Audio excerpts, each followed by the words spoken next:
Selamat siang, menjelang petang teman-teman. Semoga semua dalam keadaan baik. Selamat bergabung di acara Bincang-Bincang bersama ilustrator buku anak sore ini. Acara ini merupakan salah satu rangkaian kegiatan Festival Sastra dan Seni Rupa, seperti tadi sudah disampaikan Mas Wisnu, yang sudah berlangsung sejak November 2020 dan akan berakhir di bulan Maret ini ya, Mas? Yes, betul. Ya, jadi Festival Sapa Kristiani ini adalah Sabtu ini adalah minggu ke-17 dan festival diadakan setiap Sabtu. Jadi masih ada 2 kali lagi hari Sabtu di mana ada acara lainnya yang teman-teman bisa lihat di website ya ataupun di Instagramnya, di media sosial lainnya. Nah, teman-teman sekalian, meskipun berembel-embel Kristiani gitu ya di belakang namanya, festival ini terbuka untuk umum, bukan hanya untuk kalangan tertentu. Sama seperti ekspresi sastra dan seni rupa yang melintasi batas agama. Nah, teman-teman, keragaman juga tampak dari 3 pembicara kita hari ini, yaitu 3 ilustrator yang sudah tidak asing lagi, yang sudah malang melintang ya di dunia ilustrasi buku anak, yang sudah hadir bersama kita sore hari ini. Mari kita sapa, ada Mbak Dina Rianti. Halo Mbak. Sama nih nama depannya ya dengan saya. Lalu ada Mbak Naim atau Mbak Nai, nama panggungnya ya. Dan Mbak Evelyn. Selamat sore. Selamat sore. Baik. Ketiga pembicara ini akan menemani kita berbincang selama 90 ke depan. 90 menit ke depan ya. Saya Dina Tua Suun akan memandu jalannya diskusi yang akan mengulik lebih jauh mengenai ilustrasi untuk bacaan anak bertema sulit atau difficult issues ya in children's book illustration. Nah, kami sendiri memang sempat galau nih bagaimana menerjemahkan difficult issues ini yang memang benar-benar difficult ternyata ya. Mau rumit kah, tema yang berat kah, tema yang sulit gitu ya, tapi yang pasti nanti kita akan lebih banyak tahu. Nah, teman-teman, sebagaimana kita ketahui, dalam bacaan anak, terutama buku cerita bergambar atau picture books, ilustrasi menjadi salah satu kunci. Bukan sekedar melengkapi cerita, ilustrasi juga justru dapat bercerita dengan caranya sendiri. Banyak hal yang tidak dapat diungkap dengan kata-kata, justru dapat ditangkap dengan gamblang dan disajikan dengan sangat menarik oleh ilustrasi, sehingga dapat dinikmati dan dipahami oleh para pembaca anak, termasuk untuk tema-tema yang sulit. Oleh karena itu, mari kita masuki sesi paparan bersama para pembicara. Masing-masing akan membagikan pemahaman juga pengalamannya sebagai ilustrator. Dan jika teman-teman ingin mengajukan pertanyaan, silakan bisa langsung menuliskannya di kolom chat dan akan dibahas pada sesi tanya jawab. Namun, sebelum kita masuki paparan, saya akan memperkenalkan profil para pembicara ini satu persatu. Yang pertama adalah Mbak Dina Rianti. Mbak Dina menyelesaikan studi MA Children's Book Illustration di Cambridge School of Art pada Januari 2019. Dan pada September 2019, ia mengilustrasikan cerita, wah ini dalam bahasa Jerman ya Mbak, Das Mitternachtskonzert. Ya, mudah-mudahan saya benar melafalkannya. Saya juga nggak tahu kok.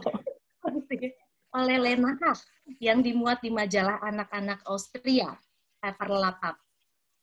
Nomor 15, edisi Februari 2021. Wah, masih gres nih ya, masih baru ya, bulan lalu. Dan karya Mbak Dina, A Bus Ride, termasuk dalam shortlisted kompetisi ilustrasi buku bergambar Nami Concours 2021 di Korea Selatan, sebuah ajang bergengsi untuk ilustrasi buku anak. Lalu Mbak Dina juga salah satu winning illustrator dalam Bologna Children's Book Fair 2020. Aku harus ngomongnya bahasa Inggris nih ya. Bologna Children's Book Fair 2021 Illustrator Exhibition. Baik, pembicara kedua kita, Naimatul Rofiko atau nama panggungnya Nairi Naket. Ini adalah kali keduanya Mbak Nai ikut serta dalam Festival Sapa Kristiani ya Mbak Nai. Selamat datang kembali. Mbak Nai seorang esais, penulis dan ilustrator buku anak. Ia menulis buku ada apa sih gitu ya. Ngomongnya harus gitu ya Mbak Nai. Diulang 2 kali. Dan Hana Lapar, yang diterbitkan oleh Kementerian Pendidikan dan Kebudayaan RI tahun 2019. Dan Mbak Nai juga mengelola toko buku daring, namanya Toko Buku Kalangan di Instagram. Nah, saya juga pernah berbelanja ya di buku Mbak Nai, di toko buku Mbak Nai. Buku-bukunya sudah dikurasi dan pilihan. Lalu yang ketiga ada Evelyn Gozali atau dikenal dengan nama Eo.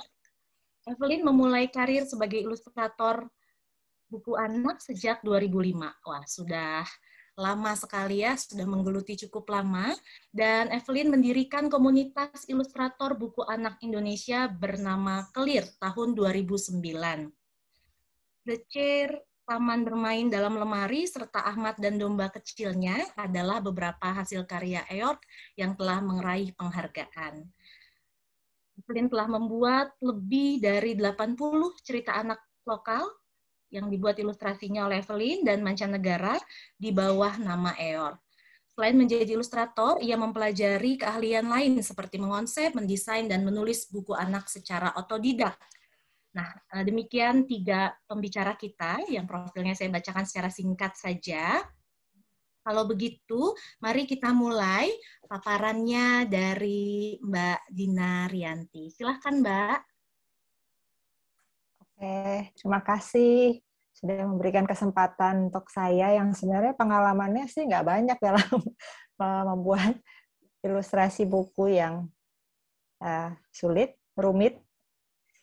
Ini saya pakai istilahnya topik sensitif karena kebetulan saya menemukan artikel yang kayaknya pas gitu dengan sepemahaman saya dengan topik pembicaraan hari ini.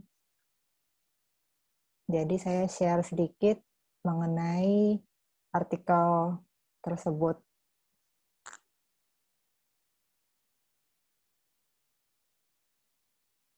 Ya. Iya, jadi sebenarnya kayaknya sih saya cuma 2 bukunya. Buku saya emang cuma sedikit, saya nggak banyak, belum banyak membuat ilustrasi untuk buku anak-anak sebenarnya. Ya, silakan, Mbak. Tapi menang semua ya, Mbak? Enggak, itu cuma 1. Iya, iya. Baik, ini ya, Mbak, mulai dari sini? Iya, ini judulnya aja sih, bisa next. Oke.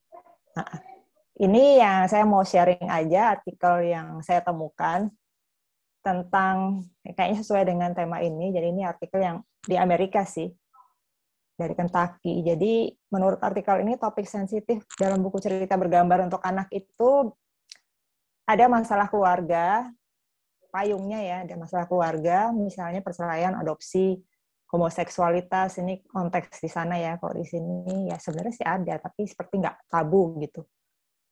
Jadi maksudnya nggak semua keluarga itu seperti standar umum di masyarakat. Nah, tapi yang penting adalah gimana anak-anak yang keluarganya nggak sempurna itu lebih fokus kepada rasa cinta dalam keluarganya mereka. Jadi nggak merasa minder terhadap keluarga mereka yang tidak seperti keluarga-keluarga yang lain gitu. Kemudian ada perang dan kekerasan temanya, jadi diharapkan dapat membantu anak-anak yang terkena dampak peperangan. Sedangkan untuk yang tidak mengalami dapat membantu mereka untuk berempati terhadap korban peperangan maupun terinspirasi atas kisah bertahannya mereka. Silakan next.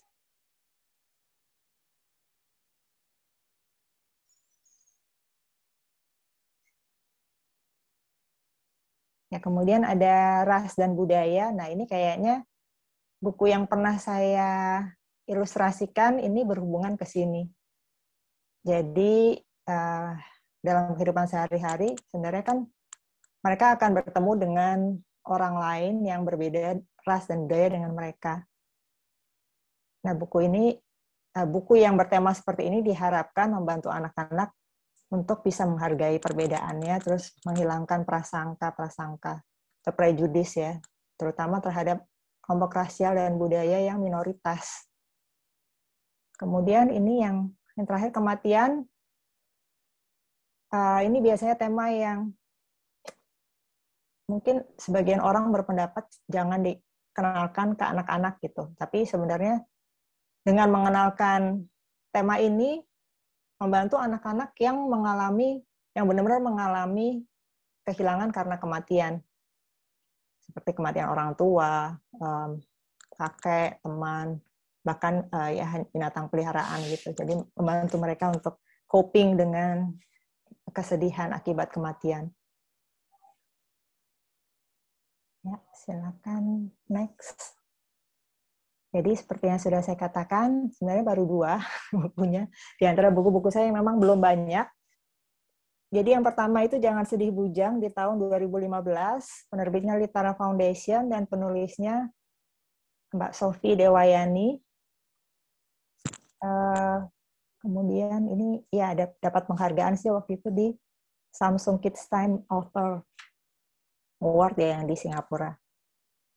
Dan ini yang berikutnya A Bus Ride, ini sebenarnya belum publish, jadi proyek sendiri tahun 2020 kemarin. Dan kalau dilihat sangat berbeda ya buku ini.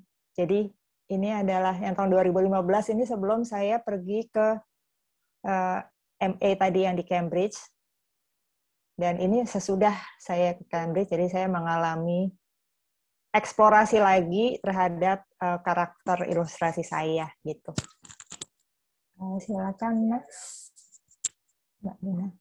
Nah, yang pertama yang Jangan Sedih Bujang, ini ceritanya tentang suku anak dalam di Jambi yang mereka itu semakin tergusur ya karena hutan tempat tinggal mereka, yang mereka sih sebenarnya nomaden ya, hidupnya di dalam hutan, itu sekarang banyak dialihfungsikan menjadi perkebunan kelapa sawit. Dan kebetulan dulu saya pernah bertugas di pedalaman di perkebunan sawit di Jambi dan sempat melihat, nggak berinteraksi tapi melihat suku anak dalam tersebut. Dan pandangan masyarakat Jambi terhadap mereka, ya mereka itu apa ya, dianggap aneh dan terpinggirkan gitu. Jadi kalau ada mereka tuh seperti menjadi bahan omongan dan bahan tertawaan gitu loh kalau saya melihatnya, seperti atraksi gitu. Ya lanjut lagi Mbak. Jadi saya merasa ada keterikatan merasa bersimpati terhadap nasibnya suku anak dalam tersebut. Jadi ketika mendapat tawaran untuk mengilustrasikan buku ini, saya senang gitu dan menerimanya. Dan untuk menguatkan pesan dari ceritanya itu kebetulan memang cukup sedih sih, kalau saya bilang. Jadi saya mencoba mengadaptasikan kesedihan atau mentransfer kesedihan itu di visualnya gitu, dengan cara menggunakan warna-warna yang redup, yang berkesan tanah gitu, earthy, dengan tekstur yang kasar, yang dapat merepresentasikan setting dari cerita, yaitu hutan. Sebenarnya nggak sekedar hutan, tapi hutan yang semakin gundul karena dialihfungsikan. Sebenarnya nggak gundul sih, tapi kan untuk menjadi kebun sawit itu dibabat dulu, terus bahkan dibakar gitu. Dan itu sebenarnya membuat hati saya miris ketika melewati hutan-hutan tersebut. Dan ketika dia diubah menjadi kebun sawit, sebenarnya kemampuannya untuk itu sebenarnya berdampak terhadap lingkungan hidup gitu. Karena dia tidak mampu lagi menyerap air sebagus ketika masih menjadi hutan dengan keanekaragaman hayati. Jadi untuk memperkuat kesedihan, itu yang saya lakukan. Kemudian saya mencoba juga menyampaikannya melalui ekspresi dan gestur tokoh-tokoh yang ada di dalamnya. Oke, lanjut, Mbak. Kemudian tokoh antagonisnya adalah petugas pihak perkebunan sawit. Yang mana ironisnya ketika dulu saya bertugas di kebun sawit itu, saya bekerja untuk mereka. Untuk perkebunan sawit ini. Walaupun pekerjaan saya waktu itu adalah CSR. Jadi perkebunan sawit punya CSR yang mereka ingin memberikan sumbangsih untuk masyarakat di desa-desa yang ada di kebun sawit tersebut, tapi bukan suku anak dalam. Gitu. Suku anak dalam sih ya tetap gitulah nasibnya, tersingkirkan dan seperti menjadi bahan tertawaan.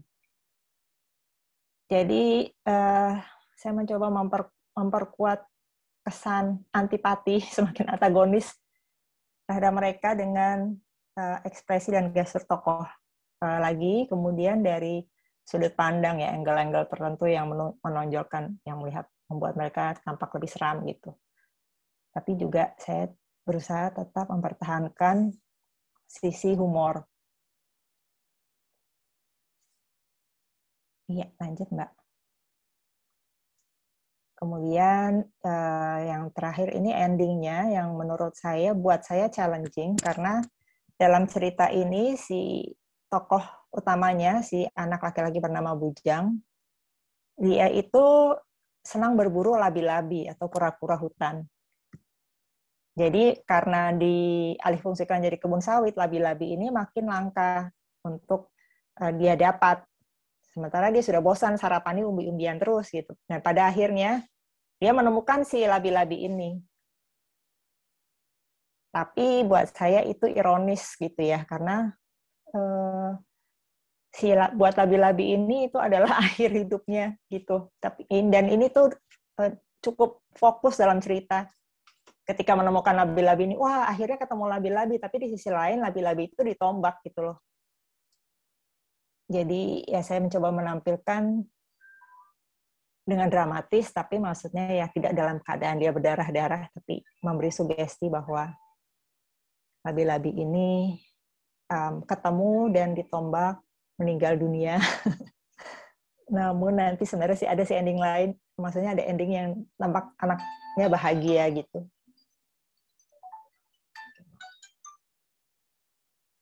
Oke, lanjut lagi, Mbak.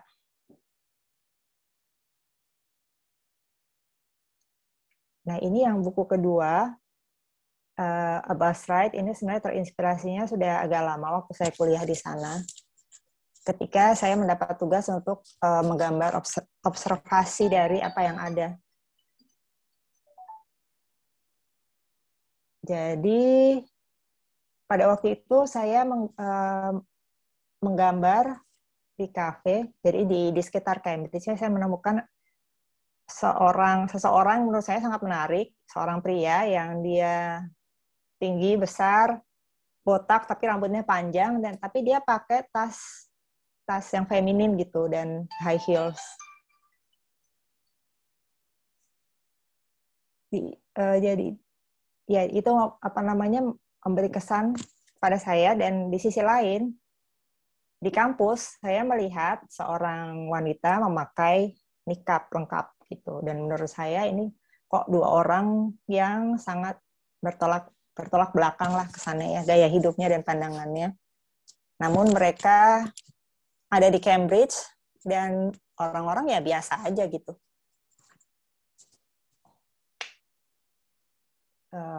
Jadi itu membuat saya meninggalkan kesan buat saya, mereka bisa sangat bertolak belakang, tapi orang-orang sana ya biasa aja gitu terhadap mereka, dan mereka bisa jalan-jalan dengan bebasnya, dengan merasa aman dan nyaman di kota tersebut.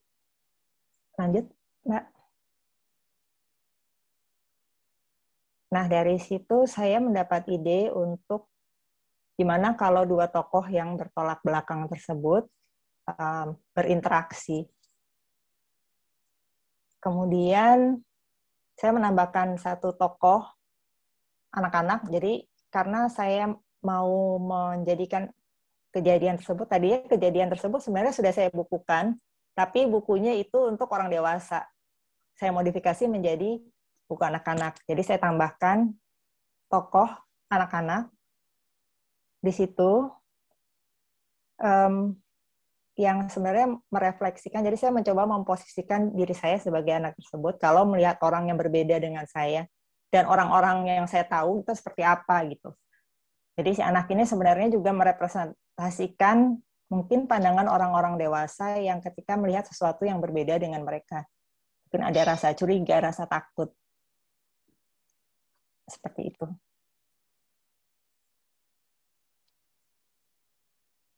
Kemudian untuk penokohannya, ini sebenarnya jauh berbeda dengan yang sebelumnya. Yang sebelumnya kan, tapi memang yang sebelumnya itu menerjemahkan cerita yang sudah ada. Kalau ini saya membuat cerita sendiri gitu. Dan sebenarnya kalau saya memang lebih suka cerita yang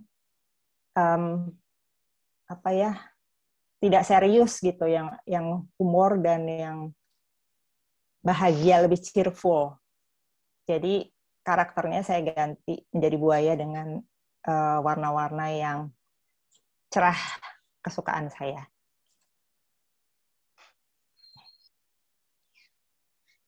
Kemudian ceritanya saya buat sangat sehari-hari ketika mereka naik bis. Jadi si anak ini sebenarnya berusaha menghindari mereka, tapi mau nggak mau harus dalam satu bis dan mau nggak mau harus duduk berdekatan. Jadi ini sehari-hari di Inggris ya, jadi lingkungannya seperti seingat saya waktu saya di Cambridge.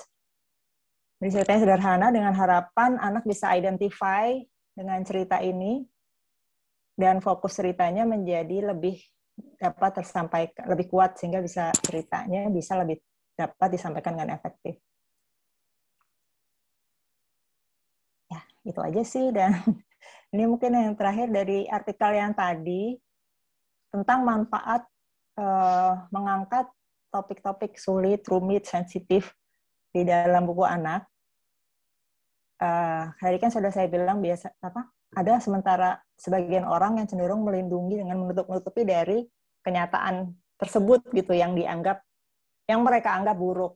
Tapi ternyata sudah ada riset bahwa literatur anak dengan topik-topik seperti itu tuh memberikan support kepada anak-anak yang mengalami langsung, misalnya anak-anak dari kelompok yang minoritas mungkin, atau yang mengalami kematian atau mengalami peperangan seperti tadi, itu memberikan hiburan gitu bahwa mereka itu nggak sendirian, dan kalau mereka bisa identify dengan tokoh yang ada di cerita tersebut, walaupun tokoh itu fiktif, mereka merasa itu mereka dapat support gitu, dan mereka bisa lebih mengendalikan masalah yang mereka hadapi dan bahkan bisa menemukan solusinya. Sementara buat anak-anak yang tidak mengalaminya, jadi kayak mungkin anak-anak yang tidak pernah mengalami peperangan atau dari yang mayoritas, buku ini membantu mereka untuk memahami dan berempati terhadap terhadap tokoh-tokoh yang mengalami kejadian sulit, topik-topik tersebut.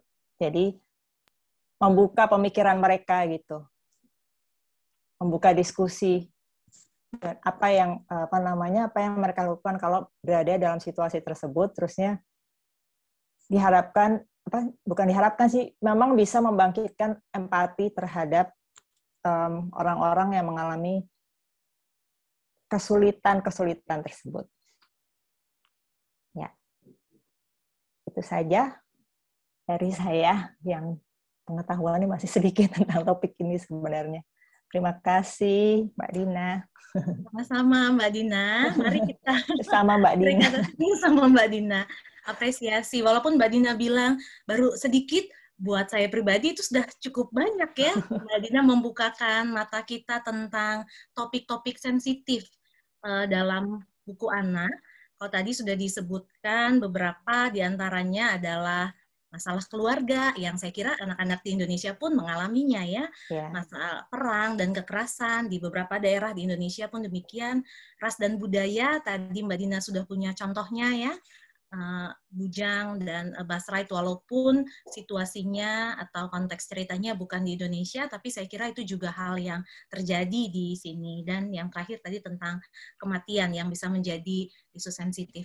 Menjadi anak-anak di zaman sekarang memang tidak mudah ya. Saya kira dari dulu saya juga merasa sebenarnya tidak cuman mudah, bagusnya ya. Sekarang awareness-nya mungkin lebih tinggi ya untuk membuka topik-topik tersebut ke anak-anak gitu. Anak-anak. Dan ternyata berguna ya Mbak Dina, bermanfaat baik anak yang mengalami itu ataupun tidak. Dan tadi yang saya kira bisa menjadi hal penting untuk digarisbawahi, sesulit apapun ternyata bisa dilihat dari sudut yang lain dan tetap ada humor.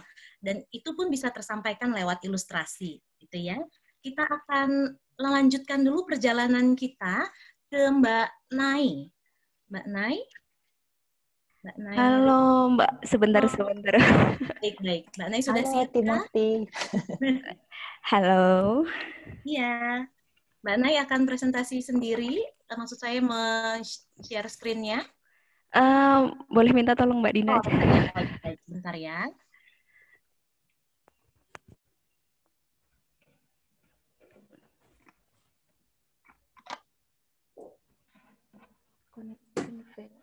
Gak usah apa sih. Kita elek banget ya.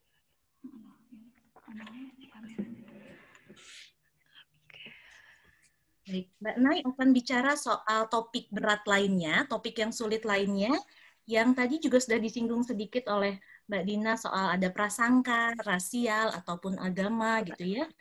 Sekarang Mbak Nai akan fokus khusus pada bagian ini ya, tentang agama ya Mbak Nai. Iya Mbak. Baik, sebentar ya. Maaf teman-teman, koneksiku agak tidak stabil. Baik, tidak apa. Sebentar saya...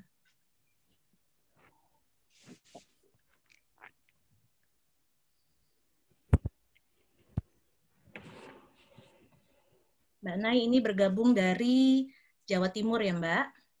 Iya, dari pelosok Jawa Timur, dekatnya Jawa Tengah. Ini Ini pas banget di barat saya ini ada pegunungan. Oh ya, wah indah sekali pas di sana ya.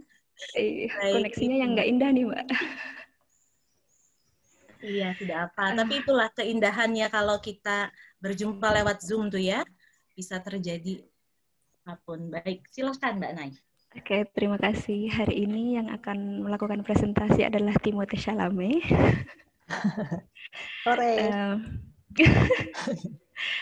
Hari ini saya akan mengajak teman-teman mengobrol tentang tema agama, terutama agama Islam, dalam ilustrasi bacaan anak Indonesia. Kebetulan kemarin ketika diminta oleh Mbak Dina untuk mengobrolkan hal ini, saya juga agak-agak ragu, adakah tema yang sulit bagi anak-anak? Ketika di rumah ngobrol-ngobrol, nah bapak saya ini bilang, nyeritain tuh gampang lah, kan udah ada gambarnya. Nah, ini dalam beberapa hal, wah iya juga ya, dari sebuah gambar kita bisa menceritakan banyak hal dan tafsir itu bisa bermacam-macam.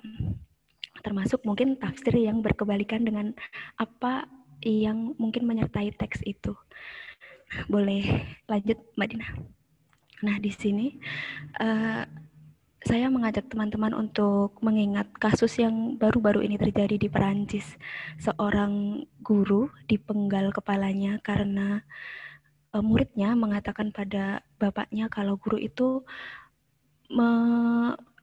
memperlihatkan gambar Muhammad. Nah, seseorang yang tidak suka mendengar kabar itu dan dia dipenggal kepalanya si guru itu. Dan kasus ini sudah beberapa kali terjadi. Nah, yang menyedihkan ternyata ini hanya berita si anak ini ternyata tidak jujur.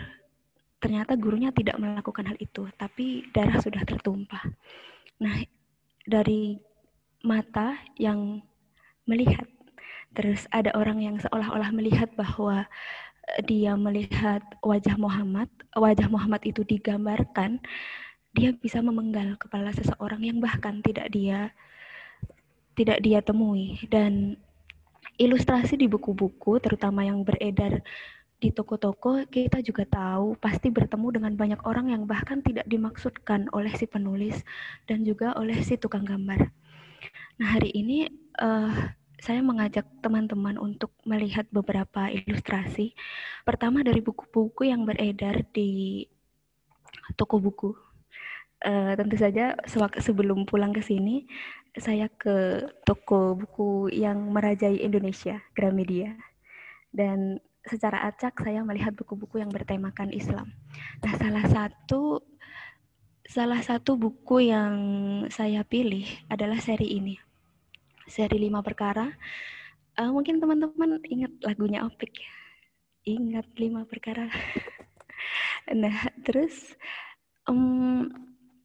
di seri ini ada 5 buku yang mengambil tema itu, sehat sebelum sakit dan seterusnya.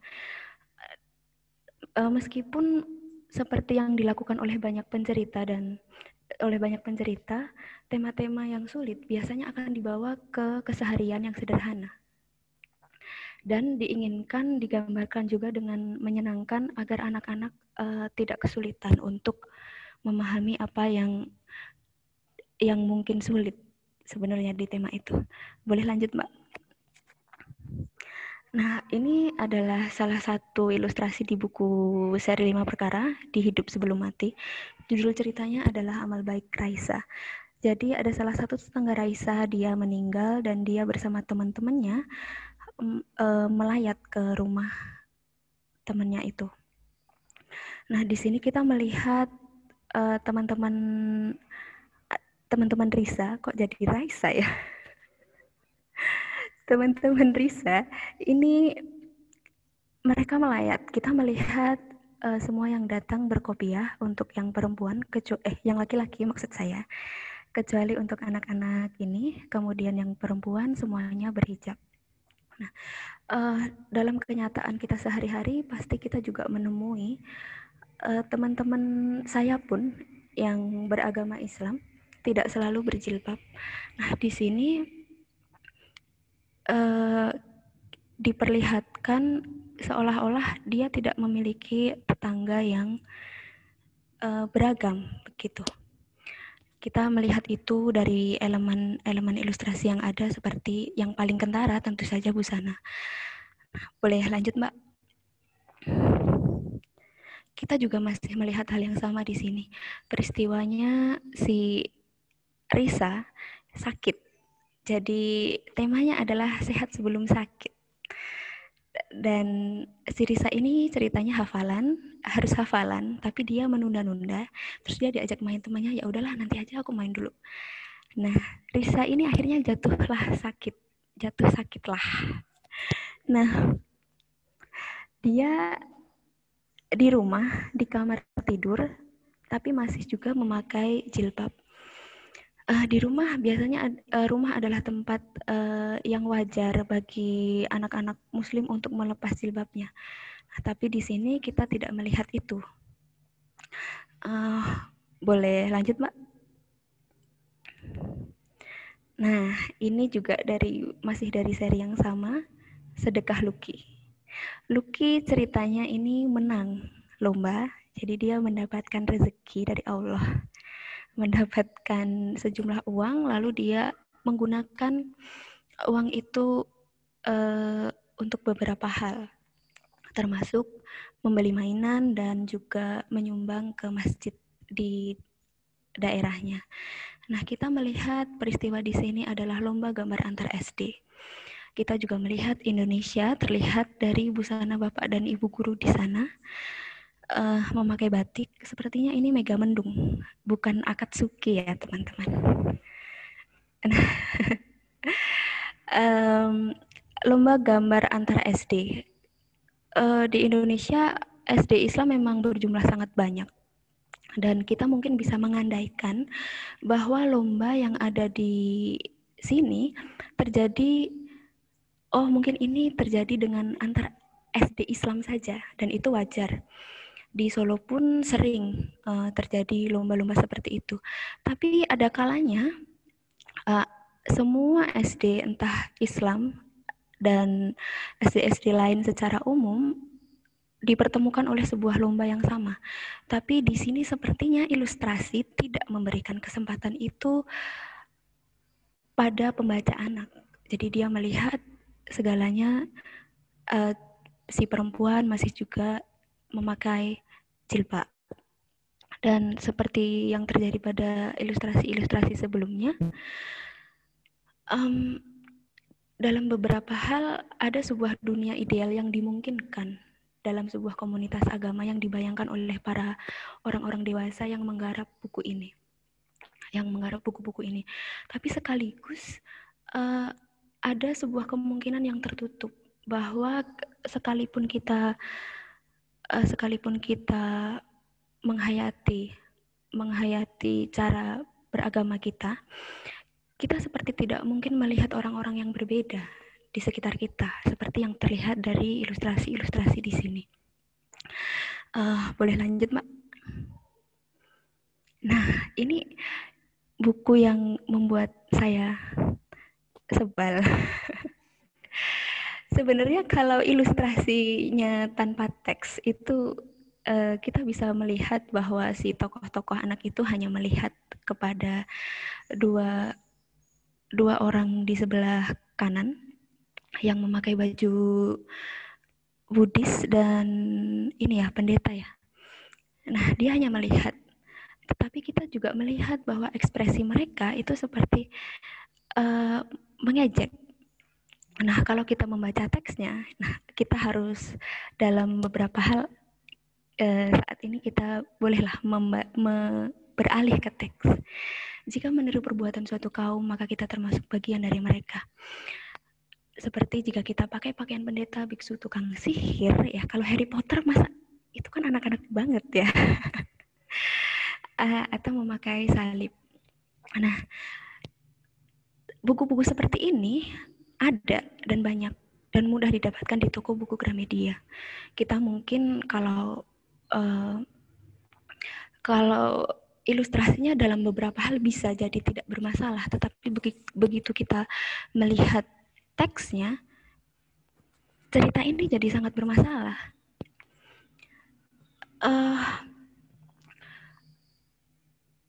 Aku harus ngomong ini sekarang atau nanti?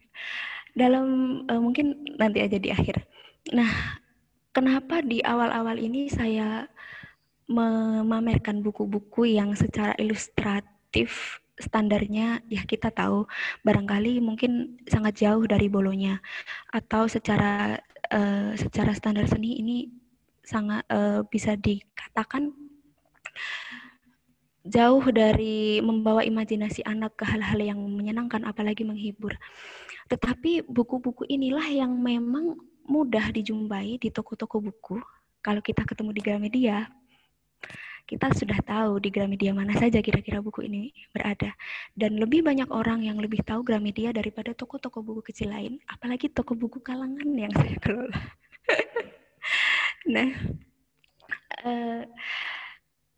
dan buku-buku ini meskipun ditujukan kepada umat agama tertentu, mau tidak mau dia harus berada dalam sistem distribusi kapitalistik yang menyebarkan buku-buku ke tempat-tempat yang seperti yang saya katakan tadi tidak diduga.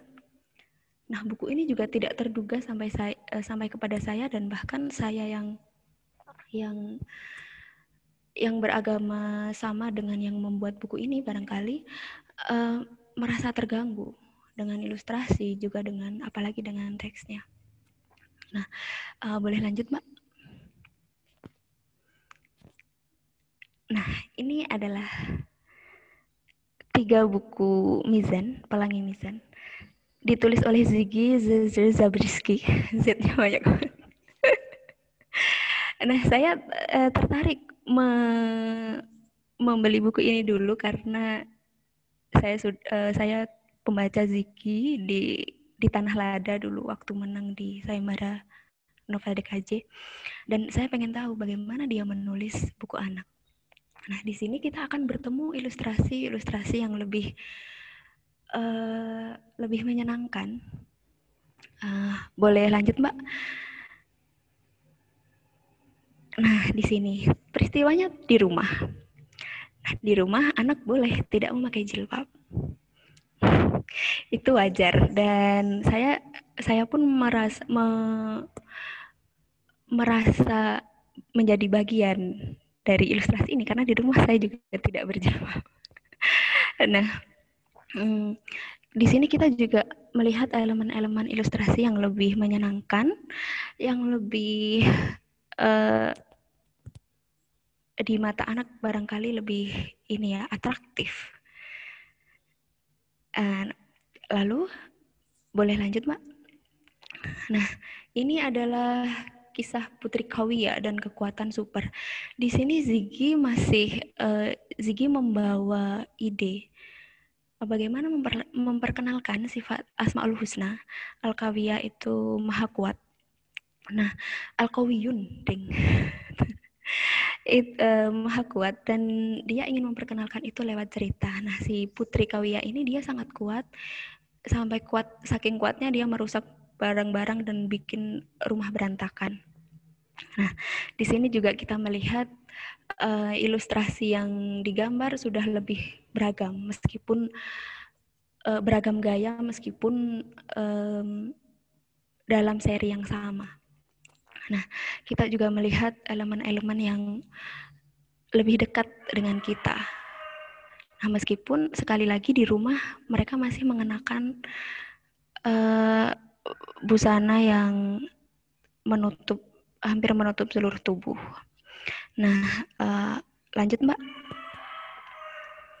Di sini pun, wah ini salah satu buku Ziggy yang menurutku menyenangkan sesungguhnya. Ceritanya, sepertinya ini memang lebih ke ini ya, balita, cuma teksnya sesungguhnya memang masih terlalu panjang. Beda sama buku-bukunya Litara misalnya. Nah, di ilustrasi di buku ini pun kita masih melihat hal yang sama soal busana. Nah, warna-warnanya lebih menyenangkan. Aku lebih suka warna-warna pastel seperti ini. Dan kita juga melihat kopiah yang berganti disamarkan dengan semacam batok buah karena ada daunnya. Lalu lihat warna-warna yang menyenangkan itu. Dia juga memakai topi, memakai syal. Meskipun 3 buku awal ini secara visual dia digarap dengan lebih matang, kita masih melihat suara yang mirip dengan buku-buku yang kita lihat sebelumnya. Di sini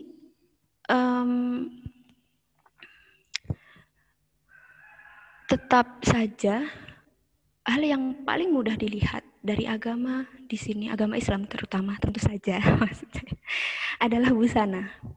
Buku-buku ini seolah tidak memberi kesempatan, sekali lagi, bahwa anak-anak, apalagi anak-anak, seolah tidak diperkenankan begitu melihat anak-anak lain yang beragam. Bahkan kita melihat warna kulit dalam ilustrasi anak-anak ini seragam. Begitu. Nah, boleh lanjut, Mbak? Nah, ini adalah 2 buku kesukaan saya. Salah 2. Buku Bu Sofi Cap Gomeh ini sepertinya sudah beberapa kali dipamerkan di banyak obrolan tentang buku anak. Dan secara gagasan memang buku ini menyenangkan banget loh. Ditulis dengan baik dan digambar dengan baik. Nah, di buku kedua ada Joko dan Jenar jalan-jalan. Ternyata penerbitnya Saga. Aku baru sadar, aku kira dia juga bukunya Litara. Nah, boleh lanjut, Mbak? Nah, di ilustrasi yang digarap oleh Mbak Gina, salah satu ilustrator kesukaan saya. Nah, di ilustrasi ini kita melihat ceritanya si Lili ini, aku dan Lili tokoh utamanya. Si aku lebaran ketupat. Nah, si Lili dia anak Tionghoa seperti kita lihat dari busananya. Dan keduanya sama-sama punya kuliner lontong. Di sini kita melihat mereka berdua berdekatan dan si Lili dengan sangat disambut hadir di rumah si tokoh utama dan disambut oleh si bapak juga yang mengenakan kopiah dan sarung. Dari sini kita masih melihat dengan jelas simbol-simbol agama dari busananya. Nah, boleh lanjut, Mbak? Nah, Imlek atau Lebaran makanan favorit kita ternyata sama. 2 anak sama-sama memegang kuliner dari lontong, di belakangnya ada orang tua ada berjilbab dan tidak, dan kita melihat dengan jelas dari pola-pola busana yang dikenakan mereka berbeda. Tetapi itu tidak menjadi tema utama. Sebenarnya aku menganggap ini adalah buku cerita kuliner, tapi lewat kuliner Bu Sofi dan tukang gambarnya dan ilustratornya berhasil membawa mata anak dan mata kita untuk melihat bahwa dua orang yang sebenarnya wajar. Aku rasa kita semua pernah memiliki tetangga yang beragama beda. Kita saling merayakan hari raya. Hanya itu tidak perlu dikabarkan ke dunia. Dan itu memang menjadi salah satu peristiwa yang wajar gitu dalam keseharian kita di Indonesia. Dan ini juga terlihat di buku ini. Nah, kalau kita bergerak keluar ke konteks yang lebih luas, sebenarnya buku ini juga mengingatkan kita pada politik bahasa, politik visual yang diwariskan oleh pemerintah Orde Baru pada masa itu, dan kita juga kita juga tahu dalam beberapa hal peristiwa diskriminasi itu tidak hilang gitu dari tanah ini. Dan buku ini juga menyimpan cita-cita yang panjang bahwa bagaimanapun kita berbeda, sebenarnya kita tuh nggak beda. Dan ada cita-cita panjang bahwa kita tuh bisa bertetangga dengan baik gitu. Beda sama di beberapa tempat, terutama Solo kan terkenal dengan peristiwa terorisme gitu-gitu. Nah, padahal di Solo itu pecinan juga banyak. Dan kita ingat pada masa Mei 98 apa yang terjadi, itu masih membekas dan kita tahu meskipun saya ngomong ini pun segala peristiwa yang barangkali kita tadi obrolkan sulit untuk diomongin ke anak-anak, seperti gagasan diskriminasi, perbedaan ras dan gitu-gitu, itu masih terjadi di sini. Nah, itu yang menurutku juga bisa terbaca dari ilustrasi di buku ini. Boleh lanjut, Mbak? Nah, di buku Joko dan Jenar Jalan-Jalan, si Jenar ini Joko dan Jenar suka jalan-jalan ke mall. Bukan di pasar. Mereka suka jalan-jalan ke mall, kesini ke situ. Nah, suatu hari si Jenar ini jatuh. Dia akhirnya harus memakai sepatu roda. Kursi roda kemana-mana. Dia memakai kursi roda kemana-mana. Dan di sini akhirnya dia menemukan tempat yang enak, yang ramah kepada anak-anak dengan disabilitas. Dalam beberapa hal, tema cerita ini memang itu tentang anak-anak yang difabel.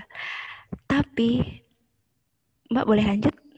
Ada sebuah peristiwa yang menurutku puitik di buku ini. Setiap hari Joko berdoa agar si Jenar ini sembuh. Tapi kita lihat elemen-elemen ilustratif di ilustrasi saat Joko berdoa. Tempat tidur yang sama, gitar, buku-buku, lampu, ibu yang sedang menelepon, dan di atas pintu sana ada tanda salib. Tanpa mereka harus ngomong atau si penulis harus ngomong bahwa mereka itu punya, Joko dan Jenar itu memiliki agama yang berbeda, kita bisa melihat si Joko berdoa dengan cara yang berbeda dengan mayoritas umat beragama di negara ini. Tapi itu tidak pernah terjelaskan secara tertulis, ilustrasi yang bicara. Nah, di sebelahnya kita melihat mereka sedang bermain. Dan itulah peristiwa utamanya. Seolah-olah berdoanya si Joko ini lewat begitu saja, tapi begitu kita melihat ulang, oh ternyata dia Kristen atau Katolik gitu. Nah, boleh lanjut, Mbak? Nah, sebelum ini dari buku-buku yang saya pamerkan, dari buku-buku yang ada di Gramedia, lalu kita tahu buku yang jauh lebih mudah terakses adalah buku-buku yang berada di toko besar. Karena itu, barangkali saya tidak terlalu berlebihan kalau pandangan umum yang beredar di kalangan kita termasuk komunitas agama Islam adalah yang paling mudah dan banyak dijangkau. Dan kita tahu buku-buku awal yang saya pamerkan tidak rasa-rasanya hanya berkutat pada hal-hal simbolik yang paling luar dari penghayatan agama di dalam benak kita masing-masing. Seolah-olah anak-anak yang melihat dan mereka tidak perlu bertanya, kenapa semua anak perempuan di buku-buku ini harus berjilbab? Padahal, apakah mungkin dia juga melihat keluar jendela, ada temanku yang nggak berjilbab. Seolah-olah masa depan yang ideal yang diinginkan oleh orang-orang dewasa ini berbeda dengan yang mungkin anak-anak angankan gitu. Anak-anak diminta menutup seluruh tubuhnya, menutup aurat. Tetapi apakah lewat ilustrasi itu juga anak-anak diminta untuk menutup hatinya kalau ada beragam hal gitu yang terjadi di luar dan dia boleh bermain dengan teman-teman yang sangat beragam dan itu hal yang wajar. Nah, dengan ini 2 buku terakhir itu mestinya dicetak secara sangat massal dan disebarkan ke lebih banyak pihak lagi. Nah, itu dari tema utama yang ingin saya obrolkan sore ini. Nah, kemarin saya juga iseng-iseng nih nanya ke teman-teman di Instagram. Hal-hal apa yang menurutmu sulit diobrolin sama anak-anak tetangga, ponakan, adik? Mungkin juga anak-anak kita di masa depan nanti. Jawaban-jawaban yang hadir itu adalah sex education, terus cinta, kematian, seperti yang diobrolkan oleh Mbak Dinda tadi. Dan ada satu teman yang menjawab seperti yang kita baca, nggak ada. Dalam beberapa hal, kita memang bisa mengobrolkan segala hal pada anak-anak. Tapi meskipun kita menggambar dengan sangat detail dan terlihat oleh mata, itu bisa saja kita menafsir dengan cara yang berbeda. Kita mungkin melihat buku-buku yang di awal saya pamerkan terlihat menyenangkan, semua berjilbab dan ideal menurut komunitas agama tertentu. Tetapi betapa membahayakannya sebenarnya gambar-gambar yang banyak beredar. Maksudku, anak-anak tidak pernah bertanya mungkin ya, seperti yang saya bilang tadi, kenapa semua harus berjilbab? Gitu. Mereka menerima begitu saja, menerima apa yang dilihat oleh mata. Nah, barangkali kita berpikir yang penting adalah teksnya, tapi kita tidak. Apakah kita juga mempertimbangkan bahwa ilustrasinya juga bisa menjebak? Gitu. Boleh lanjut, Mbak? Nah, ini salah satu buku bertema sulit. Temanya tentang penyakit dan bisa juga mendekat ke arah kematian, digarap oleh Afianti Arman. Dia arsitek, penulis puisi, esais, dan sekarang penulis buku anak. Nah, di sini Afianti dengan sangat bagus cerita soal 3 penyakit sulit yang dihadapi oleh orang-orang, beberapa orang maksud saya, maaf. Boleh lanjut, Mbak? Gambarnya digarap oleh Mbak, aku lupa, Mbak Nabila Adadi. Nah, Mbak Nabila ini salah satu ilustrator yang aku suka juga. Wah, banyak ya, Nah, di sini Mbak Nabila, ini one hair, one angel. Satu rambut, satu malaikat. Si ibu sakit kanker dan kita melihat warna-warna yang cerah di sini. Tapi kita juga melihat ada kesedihan di situ saat potret yang semua tersenyum, tapi kita melihat rambut satu-satu berguguran. Nah, boleh lanjut, Mbak? Ini adalah saat ibu harus mengenakan tutup kepala dengan berbagai warna dan rupa. Tapi di sini kita sekali lagi melihat ibu terlihat bergembira. Tapi ada semacam kita melihat tetap saja warna yang berada di atas ibu itu lebih gelap daripada warna-warna di sekitarnya. Dan ada bayang-bayang besar yang berada di belakang ibu seolah-olah sesuatu mengintai dari belakang. Nah, boleh lanjut, Mbak? Di sini juga Daddy has a secret. Si ayah sakit skizofrenia dan dia menjelaskan kepada anaknya, di dalam kepalaku ada lelaki-lelaki kecil bertopi merah dan berjas, dan bagus banget bahasanya. Aku ketemu buku cerita yang berbahasa bagus itu selalu. Mereka kerap berkisah tentang peri cantik dan tentara timah. Mereka menggunakan, nggak terlihat tuh, mantra, menggumam mantra dari hutan hujan yang jauh di sana. Menggumam mantra. Semua cerita ini bertema penyakit, tapi kita selalu melihat warna-warna yang cerah dan imajinatif. Seolah kisah ini adalah kisah dongeng, bukan kisah sedih. Boleh lanjut, Mbak? Dan di sini, meskipun secara umum, editor buku anak Indonesia itu sering meminta saya untuk warnanya tolong ya Mbak, dicerahin. Nah, di sini kita melihat warna yang begitu pekat untuk melambangkan kesedihan, dan di sebelah kanan kita melihat si anak membawa bapak untuk kembali lagi ke kenyataan dengan warna-warna yang cerah.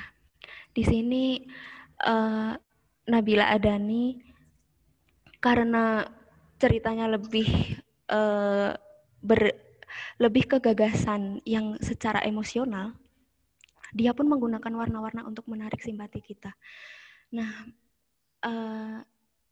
oke, untuk penutup kita hari ini, boleh next, Mbak? Ini satu lagi cerita, lagi Mbak, next. Nah, segalanya terlihat menyenangkan meskipun sepertinya berakhir sedih. Satu lagi, lanjut Mbak. Nah, ini ada ceritanya. Si tikus dan tikus kecil sakit dan dia ditimbang oleh bapaknya. Nah, teman-teman, apa yang mungkin berada di kepala kita saat melihat gambar tanpa teks? Nah, oh dia sakit, oh ini pasti cerita fabel, oh ini bisa cerita apa aja, bisa penyakit, atau apalagi yang mungkin. Kita tidak melihat simbol lain, yang jelas dia sakit. Nah, tapi buku ini adalah, boleh next Mbak? Tikus Gereja, rangkaian kisah Christopher. Ini buku lama dan memang ditujukan untuk anak-anak Kristiani. Lagi-lagi bohong, ekor yang pendek, terasa sangat ramah, tapi di dalam sangat religius. Nah, ilustrasinya tidak secara simbolik mengarah ke sana, tapi begitu kita melihat sampulnya, dan kadang-kadang sampul itu juga bisa menjebak. Kita tahu semua gagasan yang bermuara ke cinta kasih itu ada di semua agama, dan mestinya aku harap juga ini yang ada di ilustrasi-ilustrasi buku anak, terutama yang menyoal agama. Mestinya ilustrasi juga membukakan berbagai kemungkinan, termasuk keberagaman, bahwa semua yang kita anggap berbeda itu bisa bersama-sama hidup. Karena anak-anak barangkali sejak awal tidak kenal perbedaan itu. Justru setelah barangkali saat melihat ilustrasi di buku, semua harus berjilbab dan lain-lain, yang langsung mengenai mata, oh berarti aku harus begini. Dan hanya inilah jalanku. Kita berharap bukan itu yang terjadi. Gitu. Terima kasih.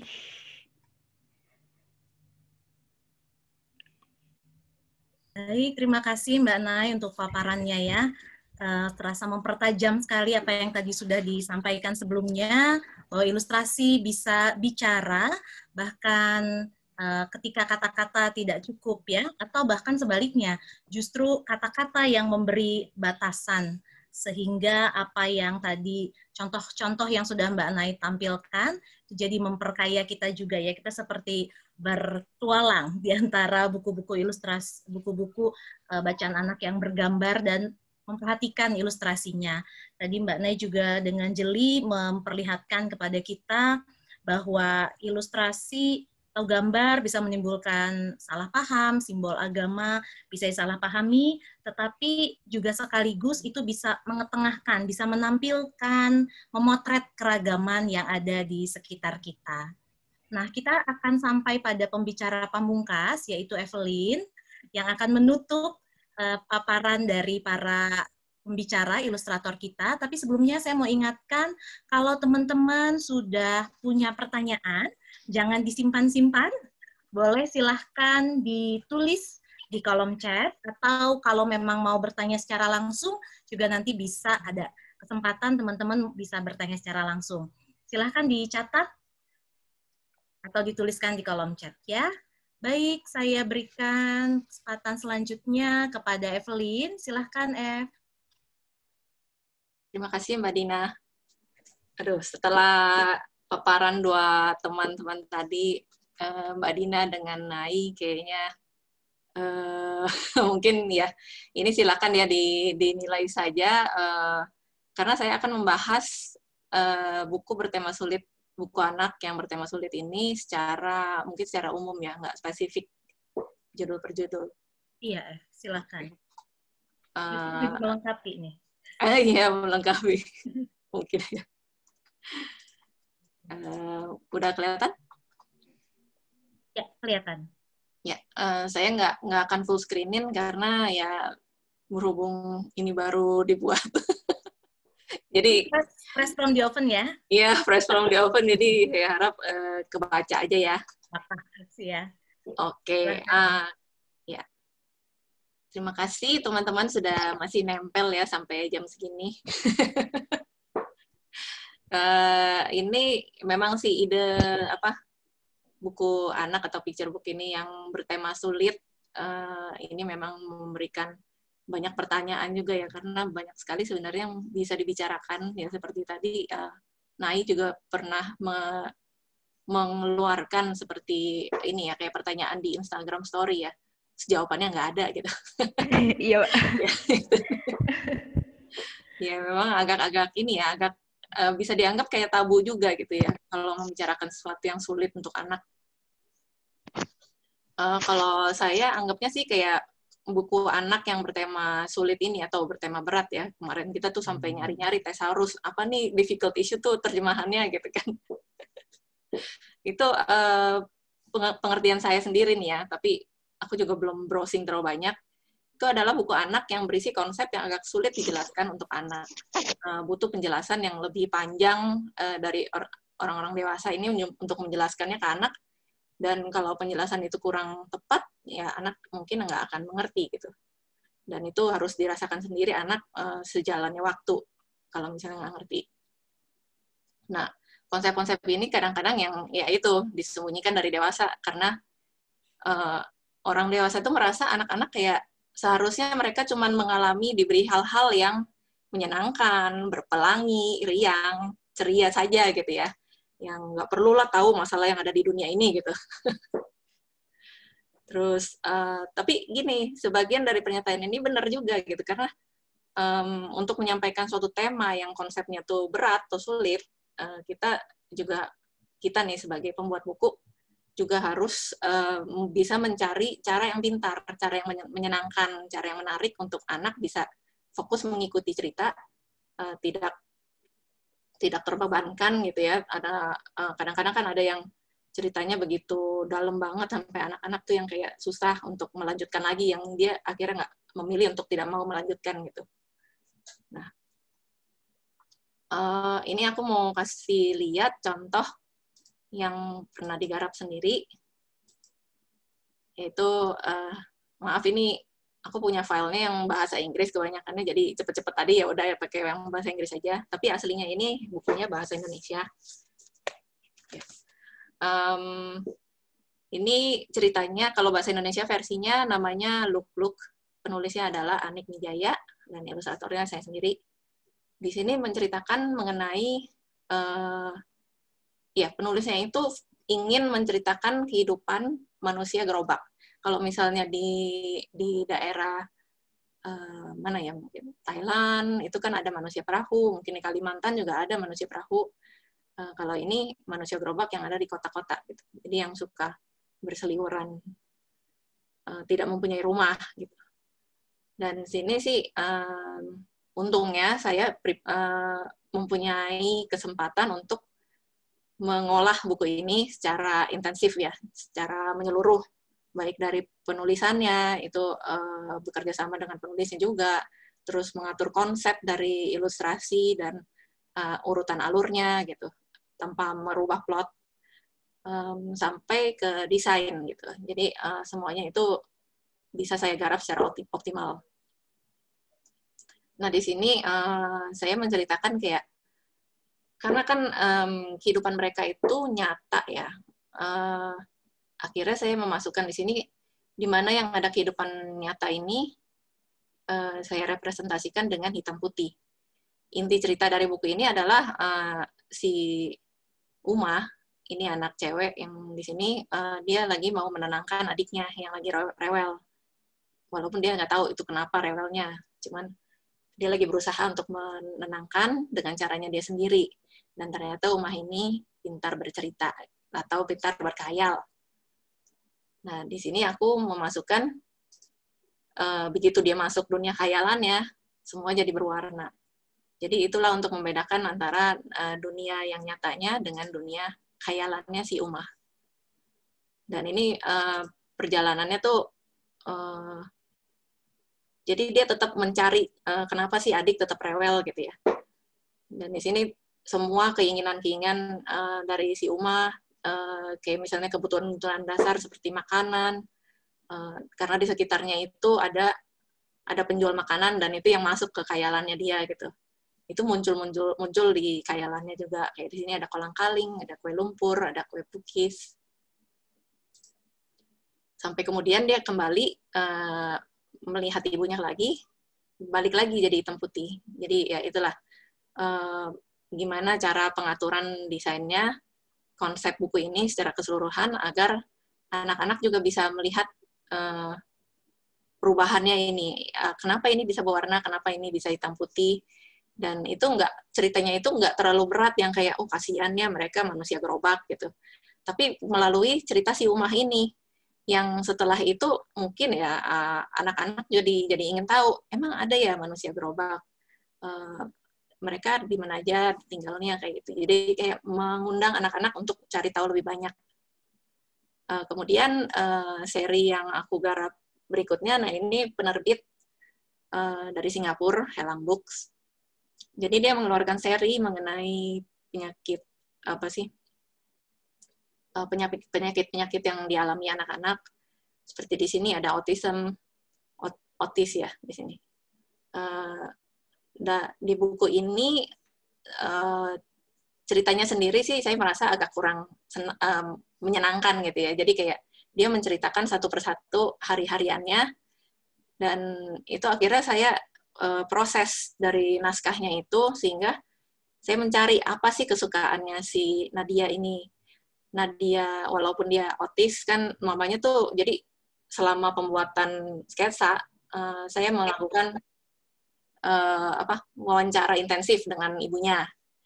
Terus bertanya kira-kira apa sih kesukaannya Nadia, terus apa yang membuat mamanya ini mau menuliskan untuk anaknya. Dan ternyata Nadia itu suka sekali bercerita kepada adiknya. Jadi akhirnya itulah yang aku bikin fokusnya. Jadi nggak terlalu berat ke cerita hari-hariannya, tapi dari segi ilustrasi disisipkan layer lain gitu, yang membuat anak-anak akan melihat detail-detail ini yang kayak, oh ini lagi apa ini, oh itu cerita apa tuh, oh ini si burung merah ya, terus oh ini ada serigala gitu. Jadi itu sih dimasukkannya. Terus dari selain bercerita juga dia suka menggambar. Akhirnya di akhirnya itu, jadi dari seri ini tuh belakangnya selalu ada Will You Be My Friend. Jadi selalu dia akan mengajak teman-teman lain gitu, karena inti dari buku-buku ini adalah gimana mereka tuh tidak beda dari yang lain. Mereka tuh sama saja. Kemudian buku kedua adalah ini My Name is Michael. Nah ini sebenarnya saudaraan nih Nadia dengan Michael gitu. Jadi ibunya sama, jadi aku bisa tanya-tanya ke ibu yang sama. Ya dari sini anaknya ini mengalami cerebral palsy, sehingga dia tidak bisa bergerak, jadi apa-apa diurus oleh ibunya. Dan setelah aku ulik-ulik lebih banyak, ternyata dia tuh senang sekali mengamati gitu. Jadi di sini saya taruh aja di covernya itu ya si Michaelnya ini mengamati keadaan sekitar, dan kemudian di sini saya mengeluarkan semua fokusnya tentang bagaimana keluarganya itu membantu dia sekali dalam sehari-hari, sampai kemudian Will You Be My Friend-nya ini melambangkan teman-teman yang lain yang aktif, yang sebenarnya itu yang diinginkan dia gitu, walaupun tidak bisa gitu. Yang mengerjakan ini juga kadang-kadang ilustrator penulisnya nangis-nangis, terus ilustratornya yang juga mewek-mewek juga gitu setelah jadi. Kemudian cerita yang ketiga, nah ini yang terakhir keluar, bentar lagi akan diluncurkan. Ini mengenai Down syndrome.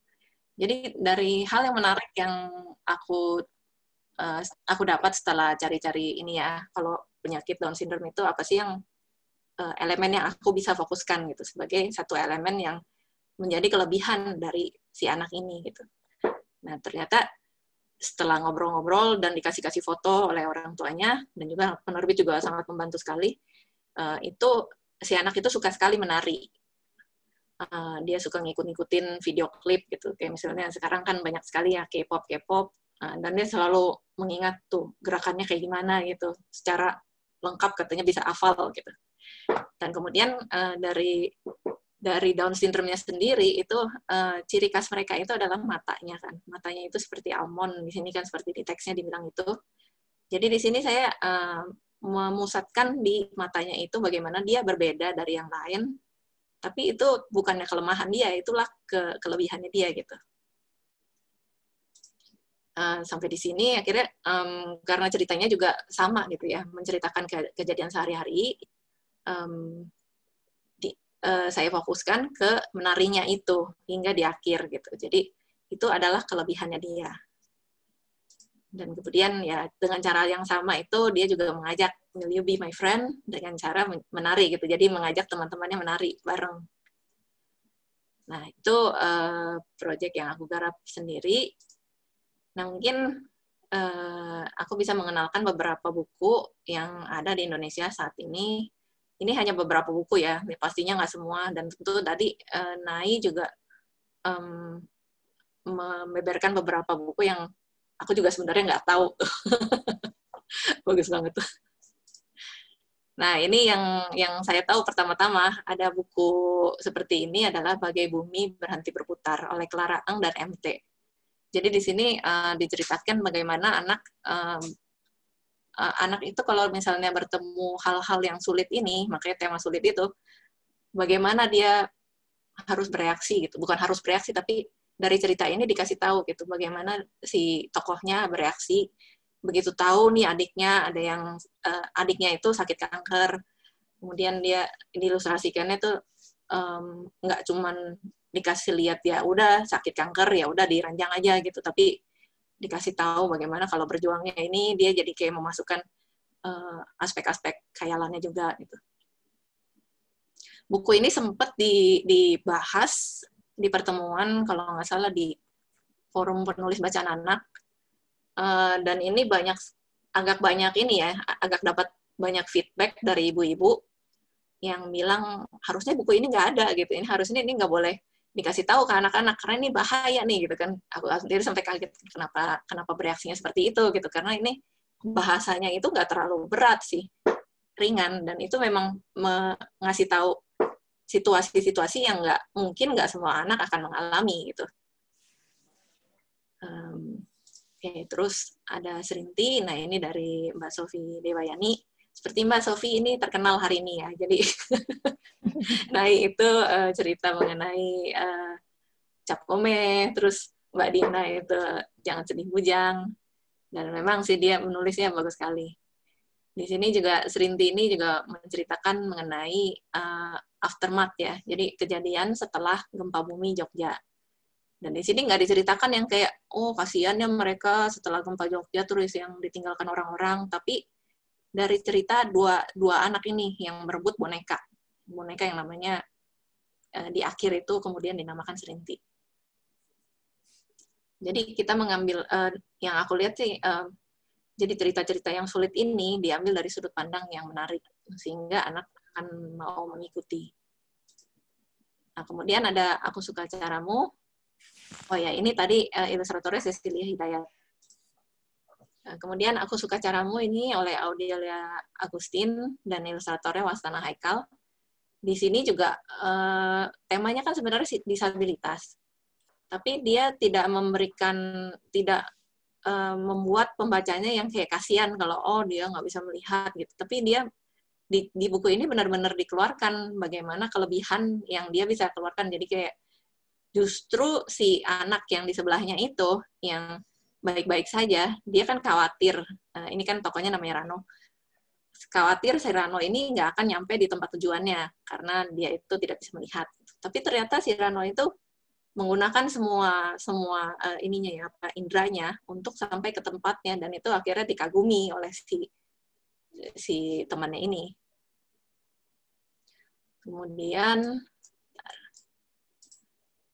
ini ketika Gilang ingin seperti Kak Sita, di buku ini diceritakan dengan bagus sekali bagaimana isu gender itu dikeluarkan. Jadi ada tarian-tarian yang hanya boleh ditarikan oleh cewek, ada beberapa yang bisa ditarikan oleh cowok gitu. Dan ini kan sebenarnya si Gilang ini ingin mengikuti kakaknya, menari apapun gitu, dia ingin mengikuti. Dan akhirnya dia menemukan sendiri tarian yang untuk cowok, yang tadinya dia nggak tahu, tapi dia akhirnya bisa menari bareng untuk tarian kayak ini, tarian kelinci.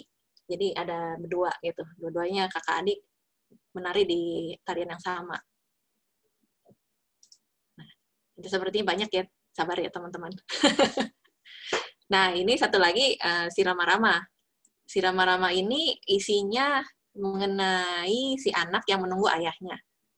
Yang kalau misalnya kita baca begitu aja, mungkin akan melihat, oh ini mah cerita fantasi doang gitu. Karena ini dia kayak merunut satu-satu transportasi dari bus, dari kapal laut, terus begitu dari kereta, kemudian ke pesawat, mencari ayahnya, apakah sudah di sini, udah berapa lama lagi gitu dia akan pulang gitu, sampai akhirnya ayahnya beneran pulang. Jadi ini mengulik sebenarnya sih isu tentang migrant worker gitu. Jadi kayak TKI ya, TKI yang kerja di luar negeri. Lalu ada Teman Baru Epi. Nah ini menceritakan tentang imigran dari Afghanistan, yang imigran perang, yang diberi tempat sementara, suaka sementara ya di Indonesia. Dan di sini diceritakannya melalui perbandingan. Jadi kalau misalnya di sini kan yang Indonesia ini namanya Epi, kemudian yang anak Afghanistannya namanya Fatimah. Nah di sini diceritakan bagaimana sekolah mereka juga berbeda gitu. Sekolah di penampungan suaka ini berbeda dengan keadaan si sekolahnya si Epi. Sampai akhirnya mereka berdua itu bisa bertemu gitu. Bertemunya melalui apa? Melalui mainan. Nah ini sekali lagi diambil elemen yang bikin anak-anak tuh tertarik gitu. Kayak mainan itu kan anak-anak kan senang kan main apa gitu. Jadi itu lebih nyambung.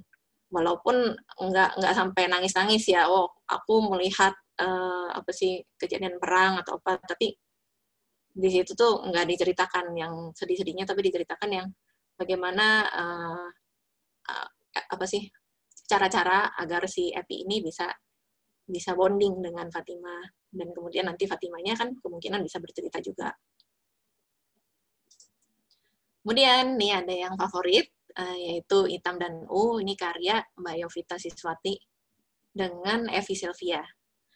Nah di sini ceritanya ini agak-agak dalam juga dan berat gitu ya.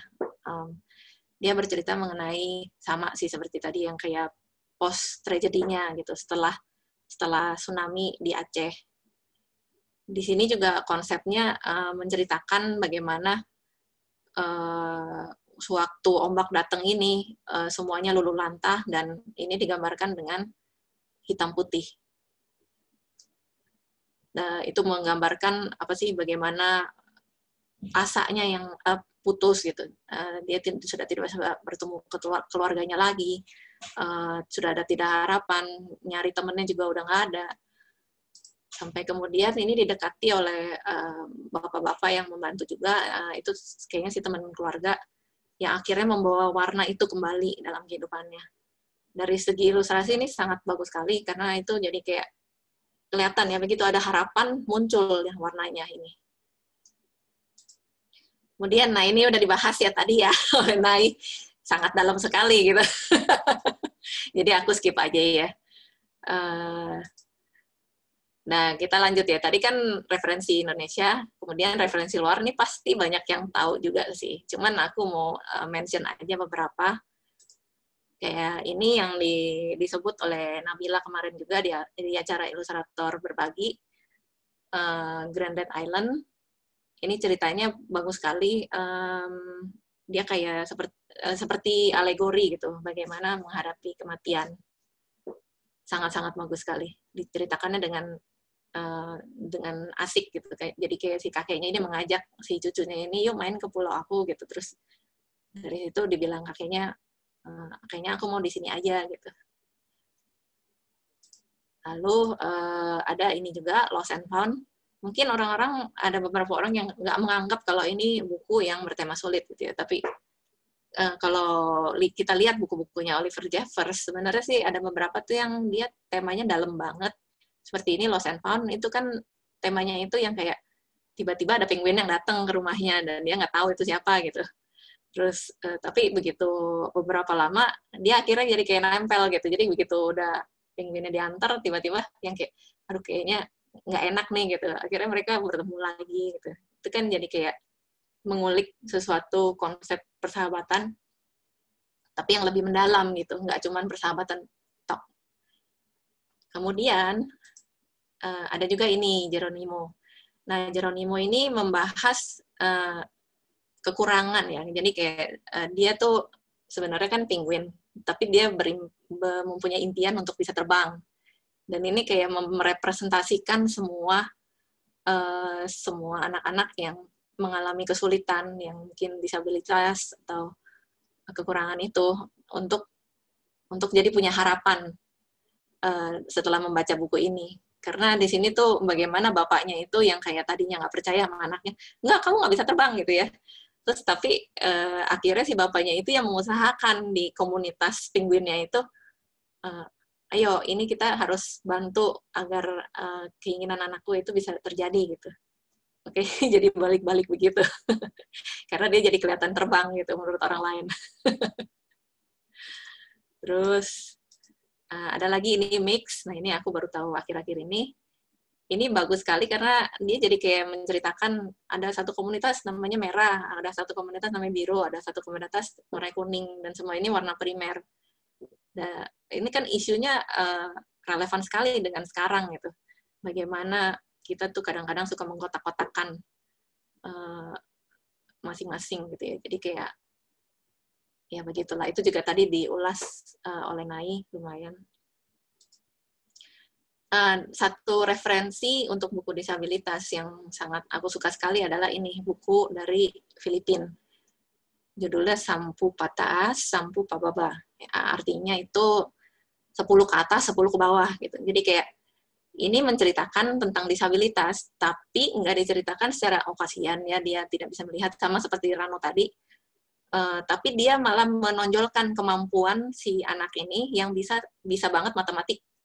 Bagaimana dia bisa nyari tempat tanpa bisa nyari tempat dan itu bisa presisi gitu. Jadi kayak tangganya itu ada berapa, langkah untuk ke sekolah itu ada berapa langkah, dan itu kayak dimasukkan unsur matematik ke situ.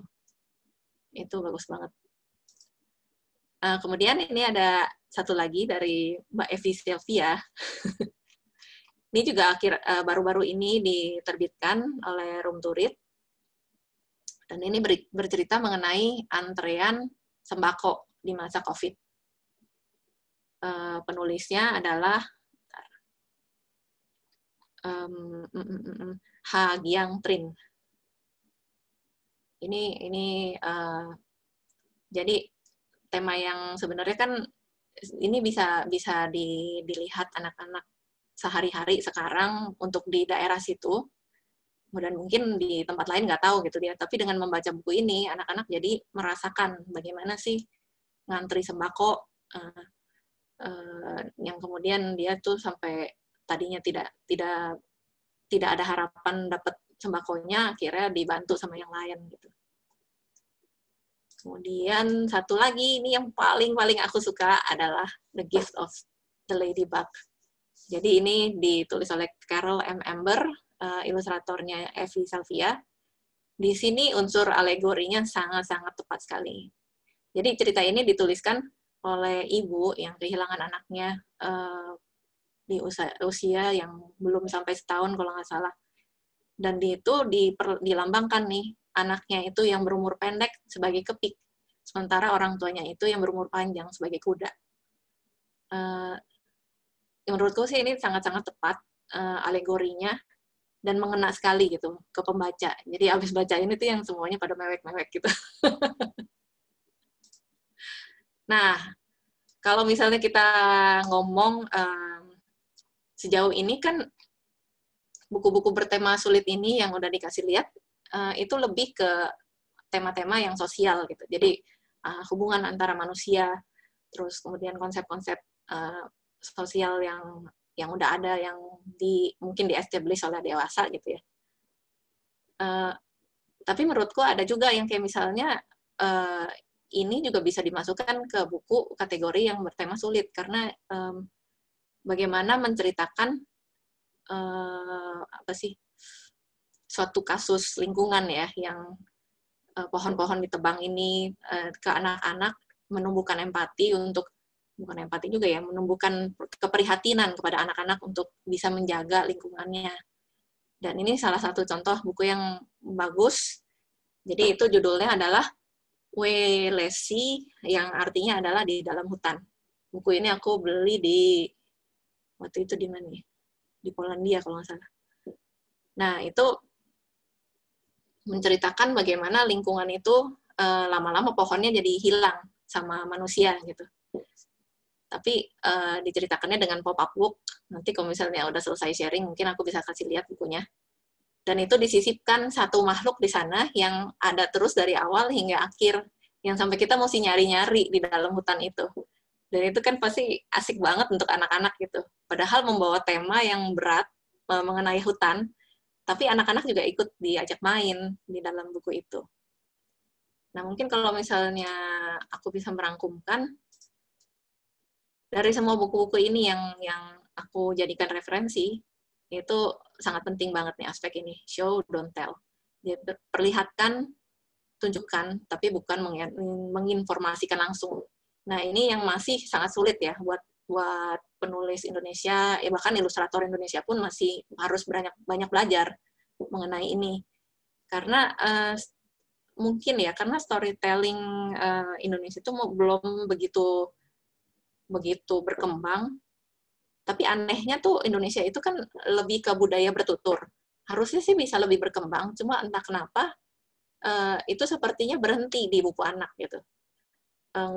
Belum begitu berkembang sampai bisa membuat storytelling ini jadi lebih asik ke anak. Jadi lebih banyak yang kasih lihat aja, ini loh permasalahannya di awal gitu. Tapi bukannya menceritakan A, B, C, sampai ke poin D untuk tujuan utamanya, tapi ke langsung D di awal, dan kemudian baru ya setelahnya itu diceritakan secara gamblang aja gitu. Nggak banyak penulis di Indonesia yang bisa menulis dengan show don't tell ini. Kemudian dari buku-buku yang bertema berat ini, kita ingin ajak anak-anak untuk empati, bukannya mengasihani. Jadi seperti kayak tema-tema disabilitas, itu jadi bagaimana bisa mengajak anak-anak itu untuk ikut merasakan, tapi bukannya mengasihani, karena yang kalau aku lihat tuh ya banyak kan yang kayak, oh kasihannya dia begini, oh kasihannya dia nggak bisa makan, oh kasihannya. Tapi ya gitulah, empatinya itu kurang muncul, hanya kasihan aja. Jadi triknya di sini mungkin bisa bercerita sebagai anak, bagaimana menempatkan posisinya ke anak yang lagi ada jadi tokoh itu. Nah, sebenarnya empati ini yang kayak aku sendiri masih sangat-sangat kesulitan gitu. Sebagai orang yang tinggal di kota, yang nggak merasakan di daerah, tentu yang kondisinya berbeda, itu sangat-sangat susah. Tapi ya dilakukan dengan riset, dengan bertanya-tanya, wawancara yang lebih dalam, itu akan membantu. Bukannya sampai juga ke empati, karena kita sendiri belum merasakan gitu ya, tapi cukup membantu sampai ke sana. Kemudian fokus ke elemen lokal, yang tadi kayak misalnya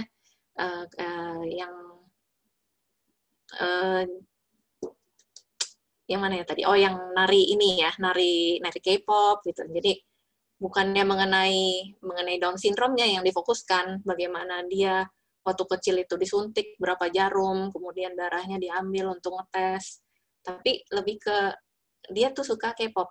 Jadi kita fokuskan ke situ untuk bisa membentuk suatu alur storytelling yang akan bikin anak itu mau menelusuri hingga akhir. Kemudian ini alegori ini sangat-sangat berguna sih untuk meringankan beratnya masalah. Jadi kayak misalnya yang tadi The Gift of the Ladybug itu meringankan karena anak-anak lihatnya kan oh ini kepik dan kuda gitu. Tapi bukannya terlalu sedih banget karena melihat ada anaknya yang meninggal. Dan di sini juga nggak dibilang meninggal juga, tapi yang memang diceritakan aja hanya umurnya pendek gitu. Nah, ini kayaknya kita masih terus harus belajar ya lebih banyak. Dan paling utama nih dari buku-buku yang bertema sulit ini, kalau bisa sih ada harapan di akhirnya gitu. Bukan kali bisa, harus ada harapan di akhir. Jadi seberapa berat pun situasinya, pasti akan ada harapan di akhir untuk anak. Kalau misalnya nggak ada harapan nih, misalnya diberhentikan dengan sedih, nanti anak-anak tuh nggak bisa tidur. Apalagi kalau diceritain waktu bedtime story gitu ya, terus yang, lalu kenapa? Lalu bagaimana? Gitu kan kasihan banget anak-anak. Menyiksa ya? Iya, menyiksa. Menyiksa orang tuanya juga. Iya. Oke. Segitu aja, mungkin sekian, terima kasih.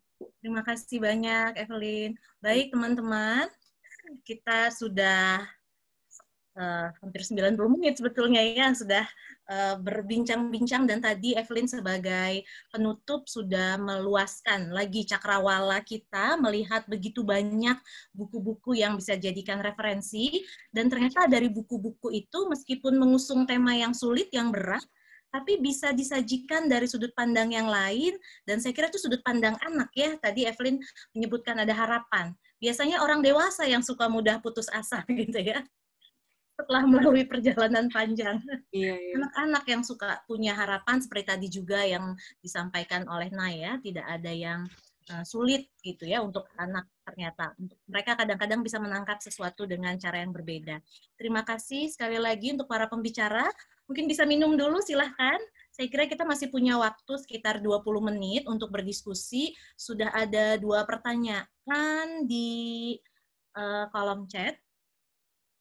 Tadi terakhir Evelyn juga menyampaikan soal strategi ilustrasi ya, dan itu juga diapresiasi oleh Mas Wisnu. Mas Wisnu mau menyampaikan secara langsung apresiasinya dan sekaligus pertanyaannya? Silakan dibacakan aja. Oh, saya bacakan aja. Baik. Iya. Mas Wisnu menuliskan di sini ya, teman-teman juga bisa membacanya, keren ya pemaparan isu-isu ilustrasi bertemakan sulit, pilihan narasi visual juga keren-keren. Memang terasa kurang diakrabi, namun membangkitkan daya kritis serta penghargaan akan nilai-nilai keragaman yang masih menjadi PR kita bersama ketika primordialisme keagamaan masih kental di tengah kita. Apresiasi saya bagi para penggagas, maksudnya Mas, penggagas serta kreasi ilustrator semacam ini. Bagaimana menembus kesulitan dalam membumikan ilustrasi kritis atau sulit semacam ini? Terus berkarya dengan semangat. Baik, di sini Mas Wisnu ada apresiasi, juga pertanyaan. Mungkin bisa dijawab masing-masing oleh para pembicara ya. Mbak Dina, bisa memulai? Kesulitan dalam membumikan ilustrasi kritis. Mbak masih di mute, Mbak, maaf. Halo Mbak, aku ya. Mbak Nai, ini kita sedang baru gabung lagi ya? Iya maaf tadi Terpental ya? terpental. Iya, Terpental, sama. kita tidak babak belur ya? Oke. Pertanyaan dari Mas Wisnu tentang bagaimana menembus kesulitan dalam membumikan ilustrasi kritis semacam atau sulit semacam ini. Kalau Gimana? menurutku, Mau dari Mbak Dina? Nggak apa-apa dari Nai. Nai. Oh iya, boleh silakan Mbak Nai. Mbak. Oke, kalau menurutku tema-tema yang sulit bisa ditemukan benang merahnya ke hal-hal yang lebih universal. Kita bisa memilih cara-cara seperti yang Mbak Dina lakukan, juga Mbak Evelyn lakukan tadi. Bisa dengan metafora lewat gambar, terus menunjukkan hal-hal yang simbolik, yang secara simbolik lebih dekat dengan anak. Terus mungkin kalau dari bukunya yang digambar oleh Mbak Nabila Dani tadi tentang bukunya Avianti Arman, untuk satu hal ilustrator bisa memilih satu elemen atau dua yang ingin dia tonjolkan. Nah, kalau di buku Mbak Nabila, aku melihat dia ingin menonjolkan warna. Dan dari warna itu dia bergerak ke hal-hal yang ingin dia digambarkan di cerita. Gitu, Mbak. Nah, kemampuan memetaforakan bahasa tulis ke bahasa visual itu yang akan jadi tantangan untuk ilustrator. Baik, terima kasih Mbak Nai. Metafora simbolik ya yang dipilih.